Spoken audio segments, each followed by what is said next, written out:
Assalamualaikum warahmatullahi wabarakatuh. Kita lanjutkan untuk perkuliahan rekayasa perangkat lunak. Kita sampai ke pertemuan keempat.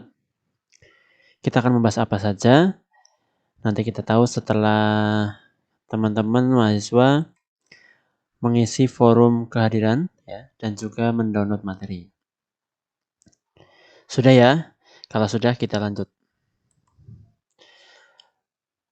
Poin pembahasan pada pertemuan kali ini kita akan membahas feasibility studies atau kita nanti sebutnya studi kelayakan. Kemudian kita akan membahas manfaatnya apa saja. Selanjutnya aspek utama apa saja yang akan dibahas dalam studi kelayakan. Dan terakhir adalah output studi kelayakan. Siap ya? Yang pertama pendahuluan. Studi kelayakan adalah analisa dari kelayakan suatu ide. Studi kelayakan dilakukan sebelum proyek dijalankan. Studi kelayakan ini menganalisa seluruh bidang yang berkaitan dengan proyek seperti AMDAL, ekonomi, sosial, budaya, dan lainnya.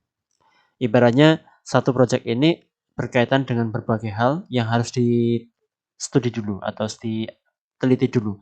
Apakah ide proyek tersebut memang layak untuk dijalankan?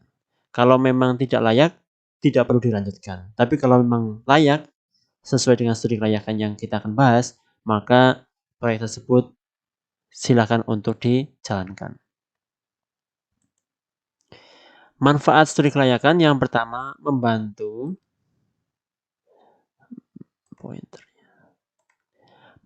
kita dalam menjawab pertanyaan. Menjawab pertanyaan untuk apa? Memutuskan apakah proyek atau ide tersebut layak untuk dijalankan atau tidak. Ya, kalau memang tidak layak, jangan dijalankan. Kalau layak, teruskan. Membantu menjawab produk dari proyek akan bermanfaat untuk perusahaan. Kalau memang ada manfaatnya, silakan dijalankan. Kalau tidak, jangan dijalankan. Membantu menjawab apakah proyek dapat diimplementasikan pada rentang waktu dan alokasi dana menggunakan teknologi saat ini. Kata kuncinya kita punya rentang waktu dan alokasi dana menggunakan teknologi saat ini. Bisa jadi kita punya ide sebuah proyek yang ternyata kalau dilaksanakan pada waktu tertentu tidak tepat. Kita punya batasan waktu yang memang tidak bisa kita jalankan. Atau mungkin alokasi dana yang kita miliki tidak memungkinkan untuk membuat atau menghasilkan produk perangkat lunak tersebut. Atau yang ketiga juga kita harus lihat apakah ide tersebut sesuai dengan teknologi saat ini. Kita memiliki sebuah ide cemerlang, namun teknologi saat ini belum memungkinkan. Maka bisa dijawab bahwa proyek tersebut belum bisa dijalankan. Kemudian membantu menjawab apakah produk dari proyek dapat diintegrasikan dengan sistem yang sudah digunakan. Misalnya kita punya sistem sebelumnya, perangkat lunak sebelumnya, dan ketika kita punya ide tertentu untuk membantu perusahaan, apakah ide tersebut memang bisa diintegrasikan atau tidak. Nah, lewat studi kelayakan tersebut kita akan memahami bahwa ternyata ide tersebut bisa atau tidak diintegrasikan dengan sistem yang sudah ada. Selanjutnya adalah mengetahui apakah suatu proyek memberikan keuntungan atau tidak. Ini mungkin untuk sebuah ide-ide perangkat lunak yang bisa membantu peningkatan efisiensi ataupun untuk meningkatkan penghasilan atau pemasukan, itu perlu dilihat apakah hasil proyek tersebut memberikan keuntungan atau tidak. Keuntungan di sini juga tidak harus berupa uang ya. Bisa juga keuntungan itu berupa sesuatu peningkatan mutu, kemudian keuntungan juga bisa berupa efisiensi tenaga kerja atau juga bisa berupa efisiensi pemakaian hardware, pemakaian resource lainnya misalnya internet, kemudian server dan sebagainya. Jadi keuntungan ini luas ya. Pemahaman keuntungan itu tidak hanya dilihat dari aspek uang.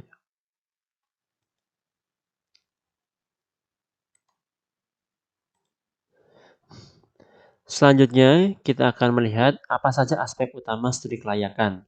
Yang pertama adalah ekonomi. Ya, kita harus melihat secara ekonomi feasibility-nya, kemudian technical feasibility, legal feasibility, dan alternatif. Nanti kita akan tahu ya Apa saja penjelasannya? Yang pertama, economic feasibility. Ini adalah evaluasi tentang biaya atau cost dan manfaat atau benefit dalam pengembangan sistem. Pembahasannya memang ekonomi, namun bisa berarti biaya dan juga manfaat. Secara biaya misalnya ketika kita membuat sebuah perangkat lunak baru, pastinya ada biaya untuk server, biaya untuk listrik, biaya untuk koneksi internet, biaya untuk tim yang mengembangkan, kemudian juga membutuhkan mungkin studi yang lain atau mungkin mendapatkan informasi tertentu, perawatan, testing, dan sebagainya. Ini ada biayanya. Kemudian manfaatnya, apabila hasil proyek tersebut sudah jadi, apakah nanti bisa memberikan manfaat kepada perusahaan? Kalau tidak memberikan benefit atau manfaat, maka perlu dipertimbangkan lagi. Tapi kalau memang ada manfaatnya, itu perlu diukur bagaimana seberapa manfaat ya, dari proyek tersebut atau perangkat lunak yang akan dihasilkan. Bisa bisa jadi biayanya terlalu tinggi, namun manfaat yang didapatkan tidak terlalu signifikan. Nah, itu harus diluruskan atau mungkin perlu dievaluasi lagi. Apakah memang sudah dibutuhkan saat ini atau hanya ide yang memang akan bisa dipakai untuk beberapa tahun ke depan. Yang kedua, technical feasibility, yaitu studi tentang fungsi, performance, dan hambatan yang berpengaruh terhadap kemampuan mendapatkan sistem yang baik. Di sini tes secara teknikal ya, misalnya baik itu tentang masalah hardware yang kita miliki, apakah sudah bisa untuk membuat sebuah proyek atau mungkin perangkat lunak yang kita inginkan. Kemudian kita melihat apakah di tempat kita koneksi internetnya sesuai dengan yang kita butuhkan, ataupun mungkin misalnya sesuai perangkat lunak yang ada, apakah memang bisa diintegrasikan, dan juga apa saja hambatan-hambatan yang mungkin terjadi ketika kita ingin ide tersebut tercapai, namun ternyata banyak hambatan yang terjadi. Kita ingin membuat sebuah aplikasi yang real time, tetapi pada kenyataannya listrik di tempat kita misalnya itu sering sering pemadaman. Akhirnya yang tadinya kita inginkan aplikasi tersebut real time terhambat ya. Itu contohnya. Legal feasibility, yaitu penentuan berbagai pelanggaran atau kewajiban yang dapat terjadi dari pengembangan sistem. Ini luas ya, tapi kita bisa ambil contoh misalnya dalam pengembangan perangkat lunak tentang masalah yang menyimpan data diri atau biodata, entah itu akun sosial media ataupun akun tentang email dan sebagainya. Itu adalah hal-hal yang harus dijaga privasinya. Maka ketika tidak menjaga hal itu, kita tidak memahami apa saja potensi pelanggaran dan kewajiban yang kita harus jaga, maka itu akan bisa berpotensi melanggar atau adanya potensi kerusakan hambatan di legal feasibility-nya. Kita tidak punya orang yang paham tentang hukum gitu.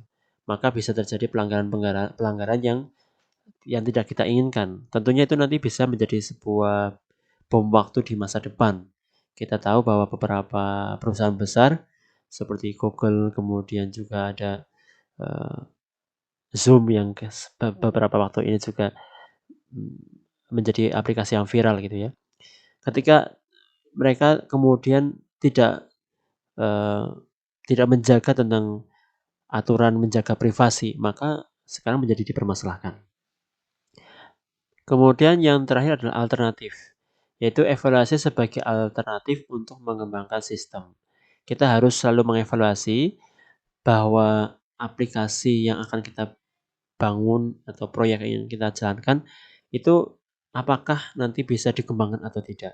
Ataukah nanti ada sebuah alternatif-alternatif tertentu yang bisa menjadikan aplikasi tersebut semakin baik.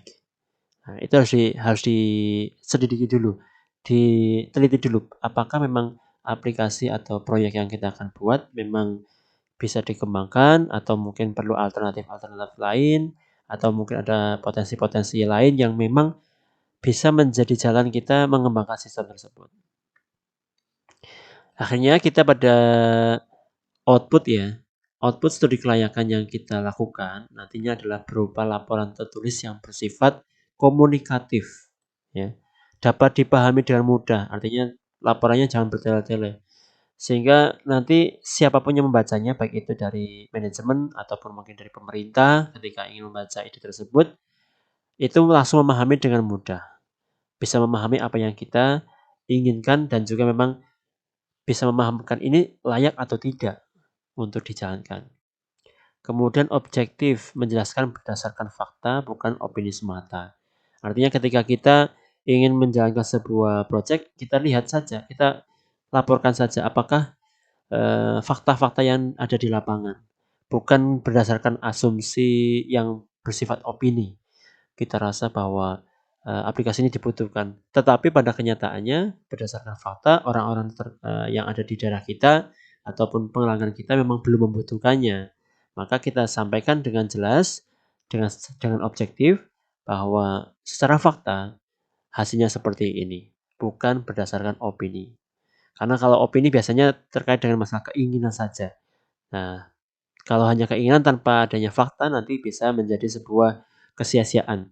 Ketika memang di lapangan belum dibutuhkan, kita paksakan karena ini hanya keinginan. Hasilnya sudah jadi aplikasinya atau produknya sudah jadi, ternyata tidak dipakai oleh masyarakat. Kemudian realistis, yaitu sesuai dengan kenyataan. Artinya ya kita lihat lagi sesuai dengan fakta dan juga realistis.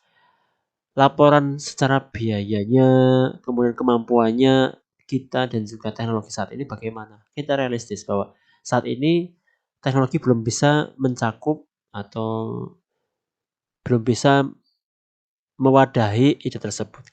Kita lihat secara realistis. Maka sehingga kita tidak sampai eh, terbuai oleh sebuah angan-angan yang ternyata tidak bisa direalisasikan.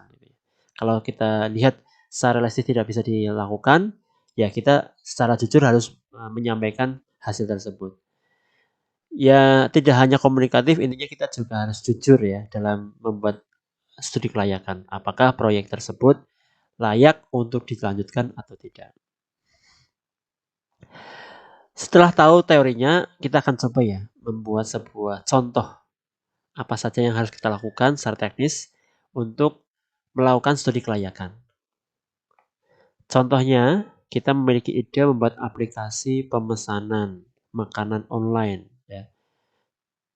Ini ditujukan agar apa? Meningkatkan penjualan restoran ya. Pemasukan restoran itu biar bertambah banyak. Maka kita harus lihat dulu studi kelayakannya sebagaimana. Dari aspek ekonomi ya, secara aspek ekonomi kita hitung dulu, kita hitung biaya pembuatan aplikasi beserta perawatannya tiap bulan, 1 tahun, 2 tahun, 3 tahun itu bagaimana. Dan kita juga melihat jumlah budget yang dimiliki oleh restoran. Restoran tersebut apakah bisa mewadahi pengeluaran-pengeluaran yang memang harus dipakai untuk pembuatan aplikasi dan perawatannya. Ataukah misalnya nanti melihat keuntungannya apakah nanti sesuai masih bisa mewadahi kebutuhan dari biaya pembuatan aplikasi dan perawatannya. Ini aspek ekonomi. Kemudian aspek teknikal, yaitu melihat apakah masyarakat daerah tersebut atau mungkin karyawan perusahaan tersebut sudah terbiasa dengan aplikasi online ya. Kalau belum, itu perlu dievaluasi lagi apakah memang sudah layak dijalankan atau belum. Kalau misalnya masyarakat tersebut ya, masyarakat yang menjadikan kita ingin agar mereka menggunakan aplikasi tersebut, kalau mereka belum terbiasa menggunakan aplikasi online, smartphone-nya juga belum pada punya, maka buat apa kita membangun aplikasi pemesanan online. Kita juga lihat koneksi internet, mungkin beberapa orang sudah menggunakan, namun ternyata secara status koneksi internet di daerah tersebut ternyata tidak bagus atau sudah bagus. Nah, itu menjadi pertimbangan kita. Kalau memang sudah mereka terbiasa, kemudian juga internetnya bagus, maka ini value yang bagus untuk mendukung bahwa aplikasi ini atau proyek ini bisa dijalankan. Kemudian aspek legal. Kemudian ini sih akan berkaitan dengan hukum, potensi pelanggaran. Kita harus tahu apakah kita sudah paham dengan legalitas sebuah aplikasi tersebut apa enggak. Misalnya kita membuat aplikasi pemesanan online. Ini akan ada sebuah informasi privasi dari pemesan. Ya, itu ada sebuah potensi terkait dengan legalitas.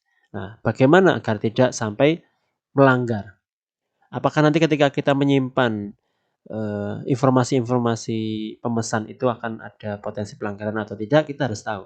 Kalau iya berarti apakah kita harus melanjutkan atau kita mengurangi fitur-fitur dalam aplikasi tersebut.